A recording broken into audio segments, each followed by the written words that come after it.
দর্শক বন্ধুরা, বাংলাদেশের গুলিস্তানের খেপান, বাংলাদেশের বিমান এখন আমাদের মাঝে উপস্থিত হয়ে যাবে। দর্শকের মাঝে আপনারা কি বলে?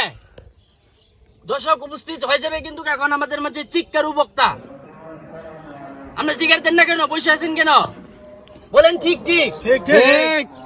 চিৎকার বক্তা আমাদের মাঝে কিছুক্ষণের ভিতরে হাজির হয়ে যাবে। আপনারা কিছুক্ষণের ভিতরে কিন্তু চিৎকার বক্তা কিন্তু এখানে উপস্থিত হয়ে যাবে। রে গুলিস্তানের বিমান বাংলাদেশের ক্ষেপণাস্ত্র কিন্তু এখন আইসা পড়তেছে, আর মাত্র 1 সেকেন্ডের ভিতরে আইসা পড়বে। ঠিক কিনা বলে? এই যে ক্ষেপণাস্ত্র কোথায় রে? ওই যে ক্ষেপণাস্ত্র আইসা পড়তেছে রে। এ স্যার, আপনি কিছু বলেন। ওরে বাজান রে, রাত 12টার দিকে প্রেমিকা ফুচুত করে কল মারছে, মোবাইল দিয়ে আড়ের তোলে। ওই আমার অল্প না বছর বন্ধু রে, আমি তোমার বানাইলাম গলার মালা।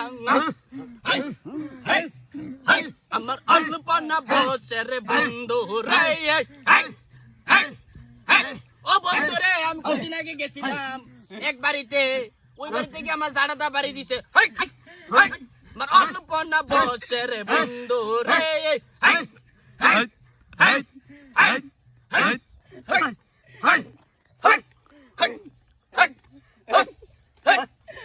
বাজান রে, জিগির করতে করতে কোথায় আমার জ্ঞান চলে গেল।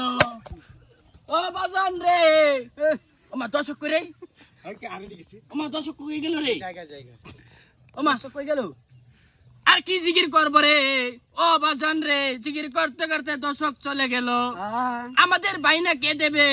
এই দুঃখ কে বুঝবে? আমাদের বাইনা কে দেবে এখন বলেন? এখন তো আমরা ওই আমার অল্প না বয়সের বন্ধু রে, আমি তোমারে বানাইলাম গলার মালা।